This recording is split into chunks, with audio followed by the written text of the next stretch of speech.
No vídeo de hoje vamos falar da comunicação I2C do Arduino. Primeiro vamos entender um pouquinho melhor o que é a comunicação I2C. Então, basicamente, a comunicação I2C ela é um protocolo de comunicação que utiliza dois fios para se comunicar dois ou mais dispositivos. Então, isso daqui é o que a gente chama de barramento I2C. Ele é composto por esses dois fios aqui, que é o SDA e o SCL. Esse daqui seria os dados e esse daqui é o clock. Você vai ter um dispositivo que é o que a gente chama de mestre, que ele vai gerar o clock, e os outros dispositivos que são os escravos. O dispositivo mestre ele pode fazer a escrita ou a leitura dos dispositivos escravos, né? Então, como essa comunicação ela permite mais de um dispositivo e ela é uma comunicação relativamente fácil de se implementar nos dispositivos, há diversos periféricos que podem ser ligados no nosso Arduino que se comunicam de maneira I2C, né? Você vai ter tanto de expansores de I/O, né, que são CIs, que permitem aumentar o número de entradas e saídas do nosso Arduino, como conversores analógico-digital, sensores, displays, teclados, memórias e até outros microcontroladores, né? Você pode até colocar outro Arduino como escravo na sua rede. Então você pode ter aí um Arduino como mestre e outros dispositivos, inclusive outros Arduinos, sendo os escravos da sua rede. Os escravos, né, cada dispositivo desse aqui, ele vai ter um endereço específico para que você possa fazer a comunicação com o mestre. Então esse daqui vai ter um endereço, esse daqui vai ter outro endereço e assim sucessivamente.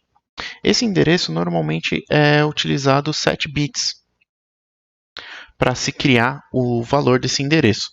Alguns dispositivos utilizam 10 bits, mas já é uma coisa mais incomum de acontecer. Com 7 bits, para você ter de endereço, você consegue aí ter mais ou menos 128 dispositivos. Isso acontece porque, na verdade, você tem 128 possibilidades de endereço, mas alguns endereços eles são reservados, né? Então você não pode ter dispositivos com esses endereços. Então os fabricantes eles não vão utilizar essas possibilidades reservadas como endereços dos seus dispositivos. Se eu não me engano, você vai ter aí uma possibilidade de uns 100 endereços. Então, no mesmo barramento, né, você pode ter aí o mestre mais 100 outros dispositivos. Mais ou menos. Um detalhe legal de se ressaltar é que a comunicação I2C ela é uma comunicação para curtas distâncias. Então, entre o primeiro dispositivo e o último, você vai ter distâncias pequenas, né? Alguns poucos centímetros de distância máxima entre eles. Essa comunicação necessita de dois resistores de PUAP. Os dispositivos, né, os módulos que a gente compra para utilizar com Arduino, normalmente ele já vem com esses resistores naquela plaquinha do módulo. Como a gente vai montar no simulador, a gente vai ter que colocar. Esses resistores, o valor dele vai depender do número de dispositivos e da distância que a gente tem entre os dispositivos, né? Normalmente vai ser alguma coisa entre 2K e 10K, o valor desses resistores. Então, para o nosso exemplo de hoje, eu vou utilizar um Arduino como mestre e um expansor de I/Os como o nosso escravo. Então, aqui no simulador, eu vou adicionar um Arduino Uno e vou adicionar o expansor de entradas e saídas. Esse daqui é um CI genérico, tá? Onde ele vai adicionar aqui mais 8 entradas ou saídas ao nosso Arduino que a gente vai poder manipular utilizando a comunicação I2C. Eu vou conectar aqui as pontas de prova só para não montar o circuito dos LEDs.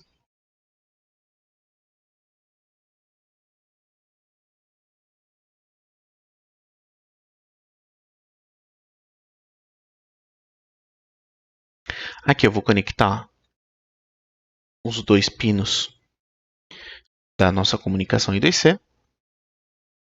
Então aqui a gente consegue ver que algumas placas do Arduino elas têm após aqui o digital 13, um conector aqui adicional, né, que seria essa comunicação I2C, que seria o SDA e o SCL.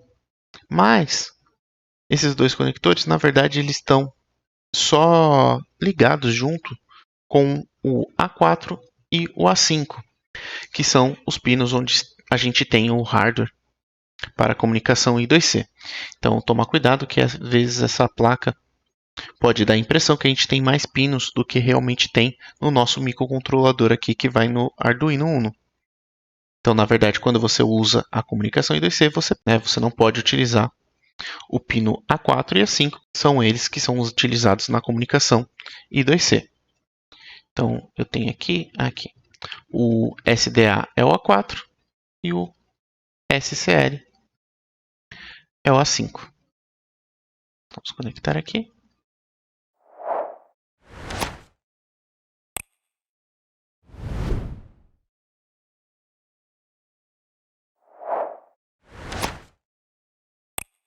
Esses três pinos aqui, que é o A0, A1 e A2, eles são utilizados para indicar o endereço do nosso dispositivo, né? Então, quando a gente compra esses CIs que se comunicam em I2C ou dispositivos que se comunicam em I2C, normalmente eles têm uma faixa de valores como endereço disponível. Então, vou utilizar aqui esse datasheet como exemplo, né? Lembrando que esse CI aqui do nosso simulador é um CI genérico. Então, estou utilizando esse datasheet aqui só como exemplo. Então, pelo datasheet, a gente consegue observar. Aqui a gente tem o endereço com 7 bits, onde o último bit vai indicar se a gente vai estar lendo ou escrevendo nesse endereço. Aqui, para facilitar, eles colocam uma tabelinha.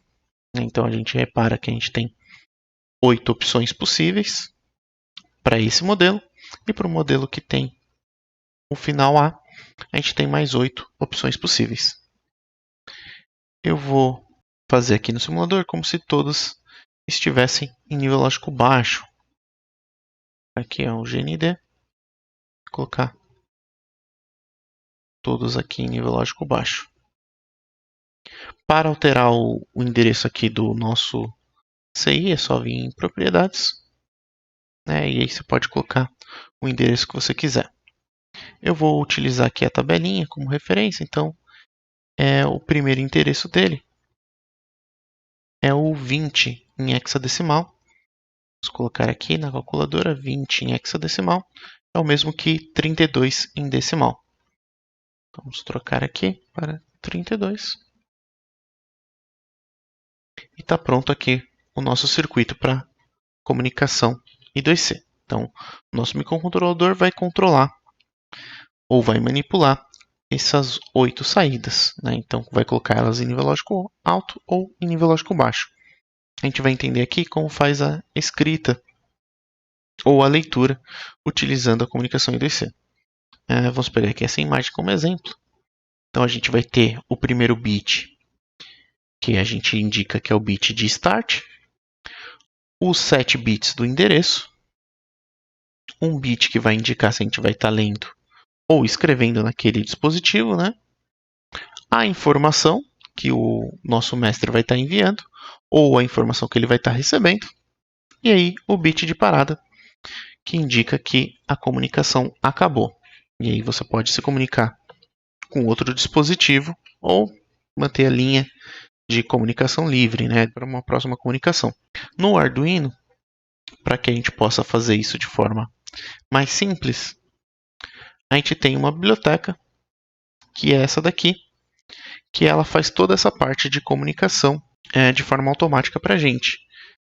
Essa biblioteca a gente tem que adicionar, ela já vem na própria IDE do Arduino, né? A gente não precisa adicionar ela aqui no gerenciador de biblioteca, ela já está aqui como uma biblioteca que vem com a IDE, que é essa daqui. Mas a gente precisa adicioná-la. Agora a gente tem que configurar ela utilizando essa função. Essa função ela vai ter duas modalidades. Quando você não indica nada, quer dizer que você vai estar utilizando aquele Arduino como um mestre, ou quando você indica um endereço, quer dizer que você vai estar utilizando ele como um escravo. E aí, o endereço que você indicar aqui vai ser o endereço dele, para que o mestre possa acessar, né, se comunicar com ele. No caso, a gente vai utilizar como mestre. Então, é só indicar ela aqui. Depois, a gente vai iniciar a transmissão. Aí você precisa indicar o endereço do dispositivo que você vai querer comunicar. Então, no nosso caso, a gente vai comunicar com o endereço x20 em hexa. Eu estou tirando esse endereço daqui, né? Que foi o que eu coloquei aqui no meu simulador também. Aqui está 32 porque está em decimal. Normalmente a gente põe aqui em hexa, né? Mas poderia colocar em decimal também. E agora a gente vai escrever no nosso expansor aqui. Para isso, repare que a gente tem três modalidades.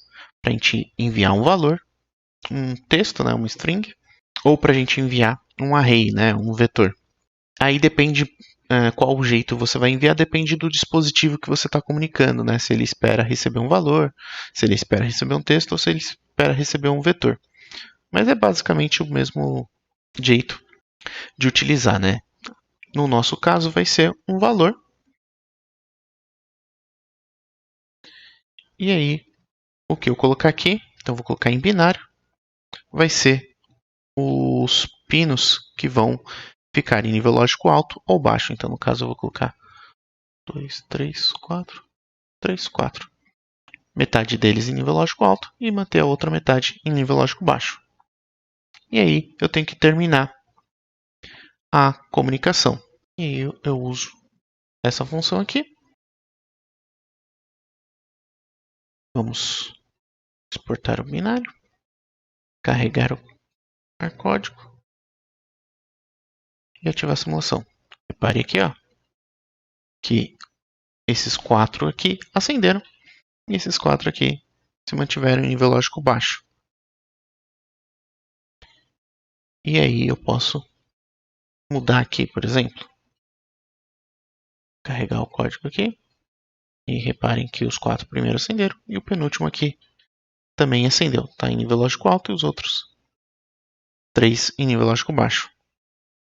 E é basicamente assim que a gente faz a comunicação I2C. Então, se eu quisesse comunicar com mais dispositivos, né? Então, vou copiar isso daqui.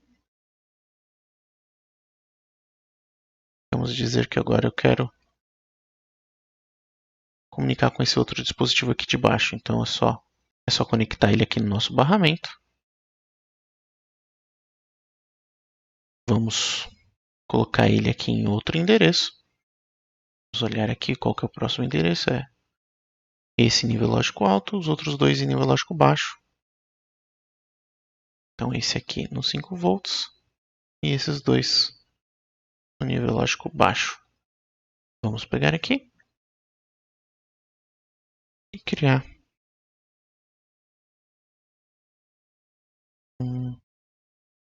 fazer esse ao contrário. Então, 2 apagados, 2 ligados, 2 apagados, 2 ligados. E esse aqui, vamos colocar todo mundo ligado. 2, 3, 4, 5, 6, 7, 8. Vamos compilar aqui, recarregar o código e ativar a simulação. Então, reparem aqui que a gente está comunicando o nosso Arduino com esses dois CIs e ganhando aí mais 16 saídas, né? 8 desse aqui e 8 desse aqui. Assim a gente consegue fazer a manipulação utilizando, né, a comunicação I2C do nosso Arduino. Olhando aqui a gente consegue ver que tem mais umas outras funções, né? Quando você utiliza o Arduino como escravo, tem também essa função aqui para você modificar a frequência do clock, né? Que isso vai interferir na velocidade de transmissão.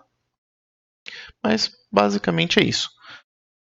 No Arduino, normalmente a gente não trabalha diretamente com essa biblioteca, né? A gente acaba trabalhando com outras bibliotecas que usam essa. Quando a gente compra, por exemplo, um display I2C, a gente não trabalha diretamente com essa biblioteca. A gente vai trabalhar com uma outra biblioteca que facilita o nosso uso, né? E essa biblioteca precisa dos recursos dessa daqui. Então é muito comum quando você compra um componente, um display, um sensor, se comunica em I2C, você adicionar duas bibliotecas, a biblioteca daquele componente e mais essa biblioteca. Por esse vídeo é só. Até a próxima.